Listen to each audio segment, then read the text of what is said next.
சபா லஹா டத்துவில் உள்ள மருத்துவமனை ஒன்றில் ரசாயன உடற்கூறு பிரிவின் தலைவராக இருந்த டாக்டர் தே தியன் யா என்பவர் பணியிட பகடிவதையால் தற்கொலை செய்து கொண்டுள்ளதாக கூறப்படுகிறது. ஆகஸ்ட் 29ஆம் தேதி தனது வாடகை வீட்டில் அவர் இறந்து கிடந்ததாக அவரின் தம்பி என்பவர் முகநூலில் பதிவு ஒன்றை வெளியிட்டுள்ளார். கடந்த பிப்ரவரியில்தான் என் அக்கா அம்மருத்துவமனைக்கு மாற்றலாகி சென்றார். எனினும் வேலைக்கு அப்பாற்பட்டு அவருக்கு பணிச்சுமை அங்கு அதிகம். உடற்கூறு துறையை தலைமையேற்பதே பெரிய வேலை. அது போதாதென்று உபகரணங்களை பரிசோதிப்பது, அடிக்கடி கூட்டங்களில் பங்கேற்பது, அறிக்கை தயாரிப்பது என கூடுதல் வேலைகள் கொடுக்கப்பட்டன. இதனால் மிகுந்த மன உளைச்சலுக்கு அவர் ஆளானதாக அவரின் தம்பி தெரிவித்துள்ளார். அதோடு துறை தலைவரும் அதிகாரத்தை தவறாக பயன்படுத்தி தொழிலாளர்களை மோசமாக நடத்தினார்.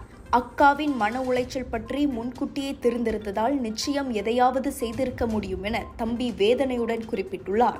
இவ்வேளையில் அச்செய்தியை படித்து தாம் அதிர்ச்சியும் வேதனையும் அடைந்ததாக செனட்டர் டாக்டர் லிங்கேஸ்வரன் அருணாச்சலம் கூறியுள்ளார்.